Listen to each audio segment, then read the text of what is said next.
NCB times ಮೀಡಿಯಾಗೆ ಸ್ವಾಗತ. ನಾನು ದರ್ಶನ್ ಹುಣಸೂರು. ವಕೀಲ ಜಗದೀಶ್ ವಿರುದ್ಧ ಎಫ್ಐಆರ್ ದಾಖಲು. ಸಾಮಾಜಿಕ ಜಾಲತಾಣದಲ್ಲಿ ಜಾತಿ ನಿಂದನೆಯ ಆರೋಪ. ಸಾಮಾಜಿಕ ಜಾಲತಾಣದಲ್ಲಿ ಜಾತಿ ಆಧಾರಿತ ಪ್ರಚೋದನಕಾರಿ ಮಾತುಗಳನ್ನು ಆಡಿ ಸಮಾಜದಲ್ಲಿ ಅಶಾಂತಿ ಮೂಡಿಸಿದಂತಹ ಆರೋಪದ ಮೇಲೆ ವಕೀಲ ಜಗದೀಶ್ ಅವರ ವಿರುದ್ಧ ಕೊಡಿಗೆಹಳ್ಳಿ ಪೊಲೀಸ್ ಠಾಣೆಯಲ್ಲಿ ಎಫ್ಐಆರ್ ದಾಖಲಾಗಿದೆ. ಮಂಜುನಾಥ್ ಎಂಬುವರು ನೀಡಿದಂತಹ ದೂರಿನ ಅನ್ವಯ ಪೊಲೀಸರು ಭಾರತೀಯ ನ್ಯಾಯ ಸಂಹಿತೆ ಸೆಕ್ಷನ್ 196 ಹಾಗೂ 299 ಅಡಿಯಲ್ಲಿ ಪ್ರಕರಣವನ್ನು ದಾಖಲು ಮಾಡಿಕೊಂಡಿದ್ದಾರೆ.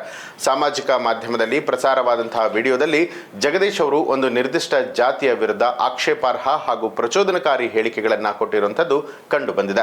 ಇಂತಹ ಹೇಳಿಕೆಗಳು ಸಮಾಜದಲ್ಲಿ ವಿಭಜನೆ ಹಾಗೂ ದ್ವೇಷಕ್ಕೆ ಕಾರಣ ಆಗುವಂತಹ ಸಾಧ್ಯತೆ ಇದೆ ಅಂತ ಹೇಳಿ ದೂರಿನಲ್ಲಿ ಉಲ್ಲೇಖಿಸಲಾಗಿದೆ. ಇನ್ನು ಪೊಲೀಸರು ಪ್ರಕರಣದ ತನಿಖೆಯನ್ನು ಆರಂಭಿಸಿದ್ದು ಆರೋಪದ ಸತ್ಯಾಸತ್ಯತೆಯನ್ನ ಪರಿಶೀಲನೆ ಮಾಡುತ್ತಿದ್ದಾರೆ. ಈ ಒಂದು ಘಟನೆ ಸೈಬರ್ ಕ್ರೈಮ್ ಮತ್ತು ಸಾಮಾಜಿಕ ಮಾಧ್ಯಮಗಳ ದುರುಪಯೋಗದ ಬಗ್ಗೆ ಮತ್ತೊಮ್ಮೆ ಚರ್ಚೆಗೆ ಗ್ರಾಸ ಆಗಿದೆ. ಜನವರಿ ತಿಂಗಳಿನಲ್ಲಿ ಜೈಲಿಗೆ ಹೋಗಿದ್ದಂತಹ ಜಗದೀಶ್, ಬಿಗ್ ಬಾಸ್ ರಿಯಾಲಿಟಿ ಶೋ ಖ್ಯಾತಿಯ ವಕೀಲ ಜಗದೀಶ್ ಕಳೆದ ಜನವರಿ ತಿಂಗಳಿನಲ್ಲಿ ಬಂಧನಕ್ಕೆ ಒಳಗಾಗಿದ್ರು. ತೇಜಸ್ ಎಂಬುವರು ನೀಡಿದಂತಹ ದೂರಿನ ಆಧಾರದ ಮೇಲೆ ಕೊಡಿಗೆಹಳ್ಳಿ ಠಾಣೆಯ ಪೊಲೀಸರು ಜಗದೀಶ್ ಅವರನ್ನ ಬಂಧಿಸಿದ್ರು. ಕೊಡಿಗೆಹಳ್ಳಿಯಲ್ಲಿ ನಡೆದಂತಹ ಗಲಾಟೆಯಲ್ಲಿ ಜಗದೀಶ್ ಅವರ ಗನ್ಮ್ಯಾನ್ ಕಾನೂನು ಬಾಹಿರವಾಗಿ ಗಾಳಿಯಲ್ಲಿ ಗುಂಡು ಹಾರಿಸಿದ್ರು.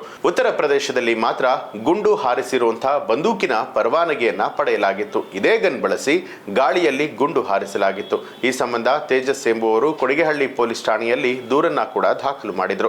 ಕೊಡಿಗೆಹಳ್ಳಿಯಲ್ಲಿ ಅಣ್ಣಮ್ಮ ತಾಯಿ ಕುರಿಸುವಂತಹ ವಿಚಾರಕ್ಕೆ ಗಲಾಟೆ ನಡೆದು ಸ್ಥಳೀಯ ಜನರು ಜಗದೀಶ್ ಮೇಲೆ ಹಲ್ಲೆ ನಡೆಸಿರುವಂತಹ ವಿಡಿಯೋ ಕೂಡ ವೈರಲ್ ಆಗಿತ್ತು.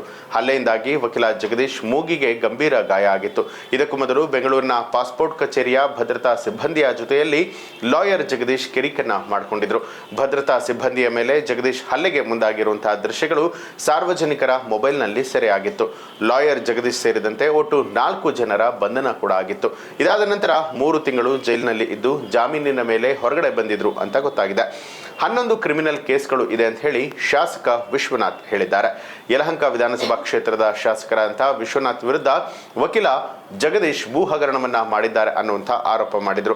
ಇದೇ ಹಿನ್ನೆಲೆಯಲ್ಲಿ ಮಾಧ್ಯಮಗಳೊಂದಿಗೆ ಮಾತನಾಡಿದಂತಹ ಶಾಸಕರಾದ ವಿಶ್ವನಾಥ್ ಅವರು ವಕೀಲ ಜಗದೀಶ್ ಮೇಲೆ 11 ಕ್ರಿಮಿನಲ್ ಕೇಸ್ಗಳಿದೆ. ಅವರು 3 ತಿಂಗಳು ಜೈಲಿಗೆ ಹೋಗಿ ಬಂದಿದ್ದಾರೆ.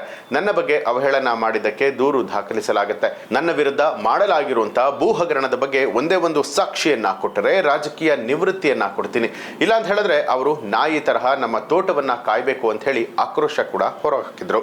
ಈ ಒಂದು ಮಾಹಿತಿಗೆ ಸಂಬಂಧಪಟ್ಟ ಹಾಗೆ ನಿಮ್ಗೆ ಏನ್ ಅನ್ಸುತ್ತೆ ಅನ್ನೋದನ್ನ ಕಮೆಂಟ್ ಮಾಡಿ ತಿಳಿಸಿ. ಹಾಗೆ ನೀವಿನ್ನೂ ಕೂಡ ನಮ್ಮ ಚಾನಲ್ ಅನ್ನ ಸಬ್ಸ್ಕ್ರೈಬ್ ಮಾಡಿಲ್ಲ ಅನ್ನುವಂಥದ್ದಾದ್ರೆ ಈಗಲೇ ಎನ್ಸಿಬಿ ಟೈಮ್ಸ್ ಮೀಡಿಯಾ ಚಾನಲ್ ಅನ್ನ ಸಬ್ಸ್ಕ್ರೈಬ್ ಮಾಡಿ ಬೆಲ್ ಐಕಾನ್ ಒತ್ತಿ.